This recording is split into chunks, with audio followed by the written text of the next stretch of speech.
or 464-8295, 1-888-24-LIBERTY, or 464-8295. Our guest is Bob Chapman. I asked the question, how could you have a falling M3 and of course, and yet massively increase the amount of money? These two things are incongruous.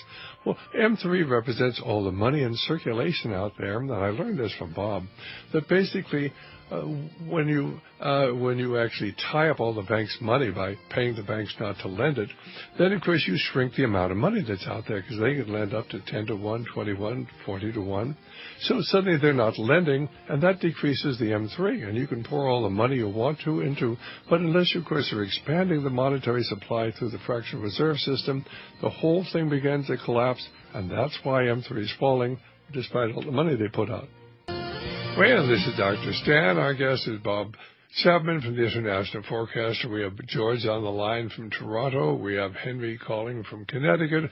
But hang on there for just a moment. Our telephone number again, 1-888-24-LIBERTY, 1-888-24-LIBERTY, or 464-8295. But before we go on, Bob, I want you to get out your website, your telephone number, and tell people how they can get a free copy of the Forecaster and hopefully, of course, subscribe to it. I will tell our listeners that I look forward to this coming every single week, actually twice a week, and I have a hard time reading it, but I faithfully do almost 100 pages a week off of Bob's typewriter. I don't know how he does it and does as much radio as I do. But, Bob, how can people get in touch with you and subscribe to the International Forecaster?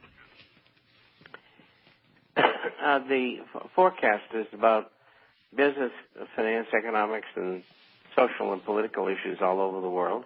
We publish on Wednesday and Saturdays. Usually runs around 40 pages each time. We have a hard copy for those who are not on the Internet. That goes out twice a month. And if you like to get a free introductory copy, we have two sites at the moment, theinternationalforecaster.com, theinternational.com, or www.intforecaster.com. We also have an email, which is very similar to the last address, and that one is Bob, B-O-B, at intforecaster.com, or you can call toll-free 877-479-8178, and you'll get a free introductory copy.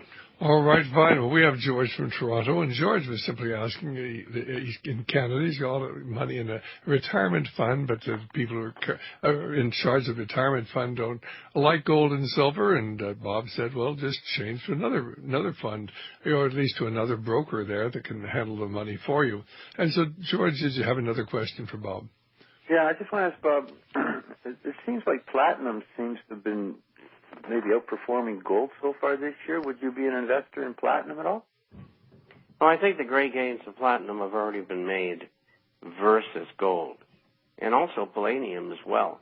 It was kicked off by heavy buying prior to the creation of a platinum palladium ETF, exchange-traded fund, and then when it opened, it was bigger than even most people thought it would be, and they both moved higher. Platinum was up $27, $8 today. Gold should have been up $20. And the reason why is that the U.S. government committed 11:15 Eastern Standard or Eastern Daylight Time, and gold was up $8.50, and they bombed it. And it goes on all the time, but they can't do it forever. And when all is said and done, gold and silver will play catch-up. And so that's why you want to be in there, and you got to be patient. There's nothing wrong with platinum and palladium, but the best gains have been made, at least on a temporary basis. And so, if they sold back, it would be one thing. They're not going to. They're going to stay up where they are, but they're going to have a harder time going higher in the future. Whereas gold and silver, are outrageously underpriced. And so aren't the stocks. And so that's really where you want to be. Okay, so just hang in there with the gold and silver.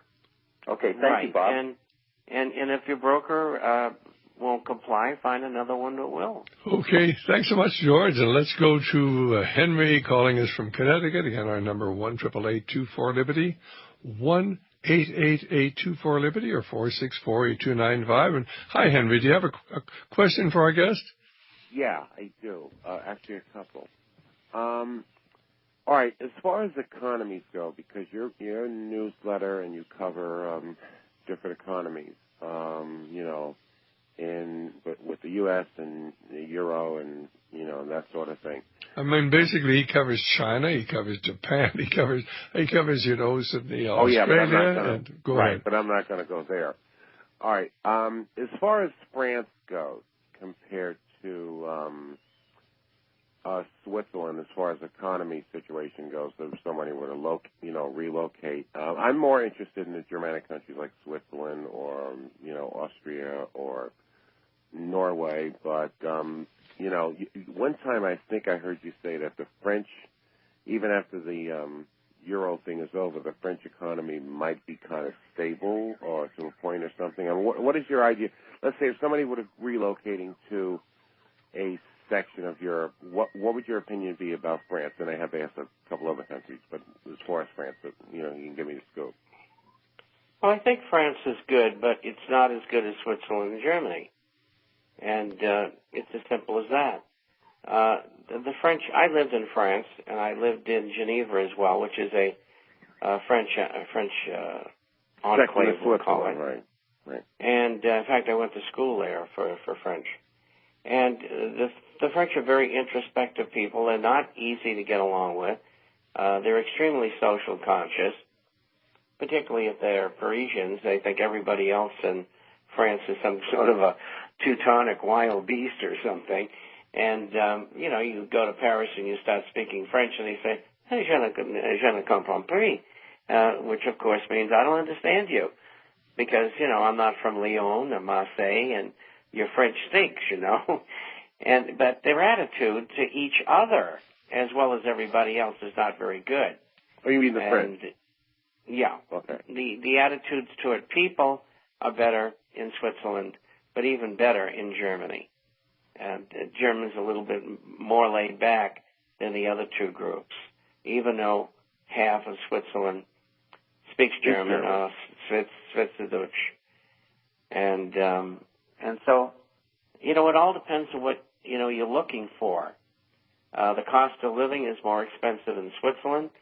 It's about the same in Germany and France, maybe a little higher in France. And, right. So in France is a little more higher taxes for your money than Germany or Switzerland. No, they're all about the same. They all are lousy. Well, you want to pay taxes, you're talking 50% or more. Well, they do that here in this country. We're becoming a third world. That's right. So if you want lower taxes, you got to go to Latin America. Oh no, I know that. I'm not so much totally opposed to taxes. I mean, there's something going on there because there are some wealthy people who do live in each of those countries, especially Germany and even Johnny Depp living in France, but especially Switzerland and even Germany or Scandinavia. And yet they don't have to put up with the kind of social and other bull crap, I know we're on air, that we put up here in this country, with social that's true. or otherwise. That's true, but it's only 1 degree less difficult. England's awful. Okay, Henry, we got to move on. Anything else you wanted to say? Yeah, I wanted to find. All right, I'm going to listen off air, but I have one question. I wanted to ask him, what does he see as far as going on with the EU and Germany with the EU as far as any changes? I know the Dutch actually pulled out of Afghanistan. I heard that today, and I listened to Radio Netherlands. So, if he knows anything about as far as that's going on, and what do you see going on as far as Russia? Okay, and I'm going to listen off air as long as he says that while you're on the shortwave. Okay. All right, fine. And what about what's going to happen in Europe, or what's going to happen as far as Russia is concerned? I telephone again, 1-888-24-LIBERTY, 1-888-24-LIBERTY, or 464-8295 here in the Central Coast of California. So what is going to happen as far as Europe? Are they going to be able to stabilize their currency? Are they going to begin coming out of the recession? Or are their banks unstable and the whole thing's going to collapse? Well, First of all, I think the nations, and I think that'll be followed by a breakup of the euro. There's a very good chance of that. And I think it'll affect the European Union very negatively as well. These things that are happening and have happened are by design, and I don't know exactly what their total plan is yet, but I do know it is to neuter the European Union and the Eurozone. So I'm certainly not bullish on it. It'll probably take 6 months to a year, maybe longer, before that breakup comes, but I think it's going to come.